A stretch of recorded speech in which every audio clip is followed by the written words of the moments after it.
저는 미국에서 의류 사업을 하고 있는 제이슨이라고 합니다. 제 인생에서 가장 큰 변곡점을 꼽으라면 단연 30년 전에 한국을 방문했을 때를 꼽아야 할 것 같은데요. 저는 한국에서 공장을 차릴 생각으로 시장 조사를 하러 간 적이 있거든요. 당시 한국어를 배우려는 사람은 정말 찾아보기 힘들어서 이들의 언어를 배우기 너무나도 힘들었는데 지금은 너나 할 것 없이 한국어를 배우려고 하는 것을 보면 신기하기도 합니다. 어쨌든 한국은 지금이야 세계 최고의 선진국이자 치안하면 둘째라면 서러울 수준의 안전한 국가지만 그때의 한국은 이 정도 수준의 나라는 아니었습니다. 그때의 한국인들은 미국인들에게는 찾아볼 수 없던 빛나고 희망찬 눈빛을 가지고 있었고 여러모로 낭만적인 국가였긴 했지만 제가 살던 미국과의 생활 수준은 꽤나 현격히 차이 났고 도시도 잘 정돈된 느낌이 아니었죠. 무엇보다 저는 한국에 대한 첫인상이 몹시 좋지 못했는데요. 저는 한국에 오자마자 소매치기를 당해버렸거든요. 필요한 생활비를 전부 가방에 넣고 숙소로 이동 중이었습니다.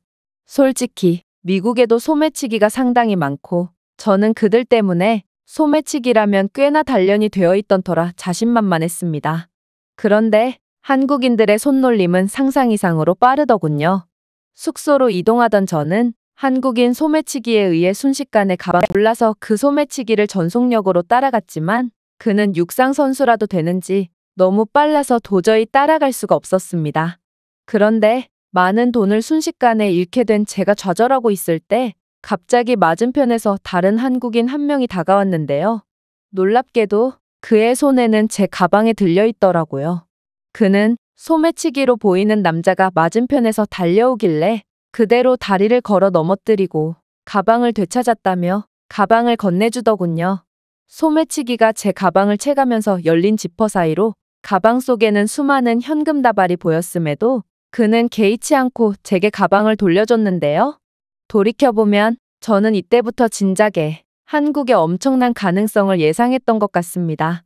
소매치기야 생계형 범죄라서 어쩔 수 없다 쳐도 한국인들의 마음씨만큼은 무척이나 착했고 국민성도 훌륭해 보였거든요. 저는 소매치기한 물건을 돌려주는 사례는 들어본 적도 없고 특히나 그는 가방 속에 돈을 받는데도 돌려주다니 이건 정말 믿기지 않는 정직함이었습니다. 이때의 한국은 확실히 선진국이라고 불릴 수는 없었지만 한국인들의 시민의식만큼은 웬만한 선진국 저리 가라 할 정도였던 것이죠. 어쨌든 저는 그에게 무한한 감사를 표했고 대식과의 인연은 그렇게 시작되었습니다. 공교롭게도 대식이 사는 집은 제가 머물 숙소 근처였는데요. 그는 한국에서 지내면서 문제가 생기거나 궁금한 점이 생기면 언제든 자신의 집으로 찾아오라고 했는데 이건 미국인들 특유의 가식적인 인사치레가 아닌 진심이라는 것을 나중에서야 알고 정말 충격을 받기도 했죠. 제가 그의 집에 찾아가지 않자 그는 자신의 부모님이 해주신 거라며 김치나 여러 반찬 등을 바리바리 싸와서 제 숙소로 가져와 줬거든요. 저는 그때까지만 해도 그가 나름 중산층인 줄 알았습니다. 큰돈을 보고도 이성을 유지하며 이렇게 남을 위해 나눌 줄 아는 것을 보면 부족함 없이 살았을 거라는 생각이 들었거든요. 그런데 한 번은 대식의 집에 초대받게 되었는데 저는 대식의 집에 들어가자마자 화들짝 놀라고 말았습니다. 대식은 그저 특별할 것도 없이 살고 있었고 심지어 그가 사는 집은 엄청나게 좁았는데 여기서 부모님과 아내까지 함께 지내고 있었거든요. 놀라웠던 건 도저히 개인 공간이라고는 없어 보이는 좁은 공간에서도 한국인들은 스트레스 없이 그 누구보다 끈끈하고 행복하게 사는 것 같았습니다. 저는 너무나도 신기했습니다. 미국인들은 소득 수준과 행복도가 비례하는 경우가 많은데 그때의 한국인들은 돈 없이도 무척이나 행복해 보였고 가족 간의 사랑이 넘쳐 보였거든요. 그리고 이렇게 처음 보는 외국인을 집에 초대해주고 음식까지 나눠주며 안 그래도 부족한 방을 손님을 위해 내어주는 모습을 보면 이들의 마음은 억만장자들보다 훨씬 여유 있어 보였습니다. 어쨌든 그렇게 저는 한국에서 이런저런 조사를 했는데 저는 당시 한국인들의 근면하고 부지런한 국민성과 성실성에 반하게 되었고 그 당시 한국의 인건비가 저렴했다는 점도 매력적이었기 때문에 저는 이곳에 공장을 세우기로 결심했습니다. 하지만 당시 한국 정부의 여러 규제들과 더불어 저를 믿고 전적으로 지원해주겠다던 아버지와도 불화가 생겨서 저는 어쩔 수 없이 미국으로 다시 돌아가게 되었는데요. 저는 그동안 엄청나게 정들었던 친구 대식과 헤어지고 싶지 않았기 때문에 그가 한국에서 받는 월급의 수십 배를 제안하며 같이 미국으로 떠나자고 제안했습니다. 그러나 당연히 승낙해 줄 거라고 생각했던 대식은 제안을 거절했는데요. 그는 돈보다는 가족이 우선이라고 말하며 아내는 임신 중이라 곧 아이가 태어날 뿐만 아니라 아이와 아내에게는 자신이 필요하니 미국으로 갈 수 없다고 말하더군요. 저는 도저히 이해가 안 됐습니다. 저와 함께 미국으로 간다면 한국에서 몇 년을 일해야 겨우 벌 수 있는 돈을 한 달 만에 벌 수 있을 텐데 이런 제안을 거절하다니요. 어쨌든 저의 끈질긴 설득에도 대식은 이 세상의 가족보다 더 소중한 건 없다며 정중하게 거절했고 그렇게 저는 빈손으로 미국으로 돌아가게 되었습니다.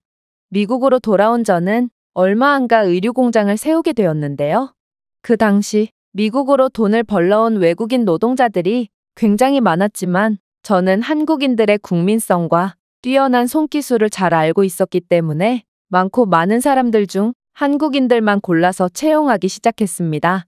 그 소매치기가 아니었다면 저는 한국인들의 손기술에 대해 과소평가했을 테니 어쩌면 한국에서 소매치기를 당했던 경험은 제게 이득일 수도 있겠네요. 어쨌든 그렇게 한국인 근로자들 위주의 제 공장은 빠르게 성장해 나갔는데요. 한국인들은 몹시 열심히 일했고 그들은 정말로 자신들을 위해서가 아닌 가족들을 위해서 일했기 때문에 다른 공장의 노동자들처럼 약이나 술 등에 빠져 문제를 일으키는 법도 없이 늘 성실하게 일했죠. 다른 국적의 노동자들에 비해 두세 배의 생산성을 보여주면서도 성실성까지 갖춘 한국인들은 정말 숨겨진 고급 인력이었습니다. 그리고 한국인들의 모습을 보니 그때의 대식의 결정을 이해할 수 있을 것 같기도 했습니다. 전 세계에서 유일하게 한국인들은 가족을 그 무엇보다 소중히 여기고 가족을 위해서라면 자신의 인생과 목숨까지 내던질 준비가 되어 있는 사람들이었거든요. 한국인들의 에너지와 부지런함도 이런 가족 간의 끈끈한 유대감에서 나오는 것 같았는데 대식의 가족이 가난해 보여도 늘 미소를 잃지 않았던 것도 바로 한국인들 특유의 끈끈한 문화 덕분이었던 것입니다. 그렇게 저는 한국인들 덕분에 사업을 계속해서 확장해 나갈 수 있었고 결국 남부럽지 않게 살 수 있게 되었습니다. 그동안 저는 결혼을 해서 아들도 낳고 이제는 아들에게 일을 물려줄 준비를 하며 치열하게 살아온 삶의 여유를 좀 가지려고 했는데요. 그래서 난생 처음으로 여행 목적으로 해외를 한번 나가보기로 했습니다. 당연히 목적지는 한국이었죠. 한국은 제게 엄청난 영감을 준 나라거든요. 대식을 만날 방법은 없지만 30여 년 전에 느낀 따뜻한 감정을 다시 느낄 수만 있다면 그걸로도 만족할 수 있을 것 같았습니다. 그렇게 저는 아련한 감정을 갖고 30년 만에 한국을 찾았고 오랜만에 다시 찾은 한국은 정말 놀랍도록 발전했더라고요. 모든 것은 최첨단 기술로 뒤덮여 있어서 처음 보는 기술도 즐비했고 수많은 고층 건물들과 도로 같은 도시 인프라도 수준급이라 도저히 30년 전의 그 모습을 찾을 수가 없었죠. 특히나 한국의 야경은 정말 장관이었는데 80년대 한국은 밤에 몹시 어두워져서 곧장 숙소로 돌아가야 했지만 지금의 한국은 밤에도 쉴 새 없이 도시가 돌아가고 있는 놀랍도록 생산적인 모습을 보여주고 있었죠. 그런데 그렇게 한국 이곳저곳을 돌아다니고 있을 때 저는 그만 휴대폰을 소매치기 당하고 말았는데요.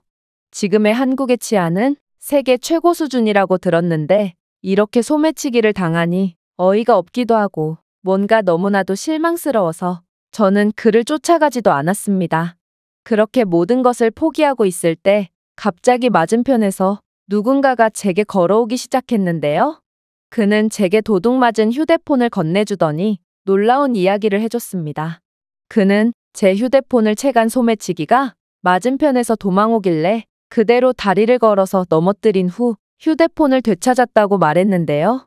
범인은 한국인이 아닌 한국에 거주하는 중국인 노동자니까 한국에 나쁜 감정을 갖지는 않았으면 좋겠다고 덧붙이더군요. 30년 전 그때의 경험과 똑같은 상황과 심지어 이 남성의 얼굴은 그때의 대식과 정말 똑같이 생겼기 때문에 저는 엄청난 충격을 받았습니다. 물론 그가 대식일 리는 없겠지만 30년 만에 온 한국에서 제 마음은 그때의 젊은 백인 청년으로 돌아가 있었고 저는 놀랍고 설레는 감정으로 그에게 말을 걸었습니다. 대식? 그러자 그는 저를 놀라운 듯 바라보더니 대식은 자신의 아버지 성함이라고 말하더군요. 30년 전과 똑같은 상황에 이번에는 대식의 아들이 제게 도움을 준 것이었습니다. 그렇게 대식의 아들은 저를 집으로 초대했고 저는 정말 기적적으로 대식을 다시 만나게 되었습니다. 대식은 고도로 발전한 선진국인 한국에서 그때처럼 엄청나게 좁고 허름한 집이 아닌 꽤나 그럴싸한 아파트에서 살고 있을 정도로 성공했는데요. 더 충격적이었던 건 대식의 얼굴은 전혀 늙지 않고 그대로였다는 것입니다. 다행히 저는 한국인 근로자들과 소통하면서 변함없는 한국어 실력을 유지할 수 있었고 오랜만에 대식과 정말 밤새도록 이야기를 나누게 되었는데요. 저는 몹시 들떠서 한국의 엄청난 성장에 대해 칭찬했고 한국이 이렇게 발전할 것을 예상했다며 호들갑을 떨었습니다. 80년대의 한국인들의 시민의식은 이미 굉장히 성숙했고 제가 미국에서 겪은 한국인 근로자들 또한 최고의 사람들이었다면서 말이죠. 그런데 의외로 대식은 담담하더군요. 그는 그때나 지금이나 힘들어도 가족을 생각하며 해야 할 일을 했을 뿐이라며 그런 꾸준함이 지금의 한국을 만든 게 아닐까 싶다고 말했습니다. 그리고 자신의 부모님은 훨씬 더 힘든 환경 속에서 가족들을 위해 힘써왔다며 자신은 전혀 대단한 게 아니라고 덧붙이더라고요. 그의 말을 듣고 저는 많은 생각을 하게 되었는데요. 만약 미국이나 다른 나라가 한국의 상황이었다면 모두가 가족은 뒷전이고 자신들만 생각하다가 결국 자멸해버렸을 것이 너무도 뻔했기 때문입니다. 오직 한국인들만이 남을 위해 희생할 수 있는 용기를 가졌고 그러한 용기는 기적을 만들 수 있던 것이죠. 그리고 자신의 아버지를 똑 닮은 대식의 아들을 보니 한국의 미래는 여전히 밝을 수밖에 없다고 확신하게 되었습니다. 이 외국인의 글은 여기까지입니다. 30년 만에 다시 찾은 한국에서 충격을 받은 미국인의 사연이었습니다. 제가 준비해온 내용은 여기까지입니다. 끝까지 시청해주셔서 진심으로 감사드리며 여러분들의 구독과 좋아요, 알림 설정은 영상 제작에 큰 힘이 됩니다. 이상 세모튜브였습니다.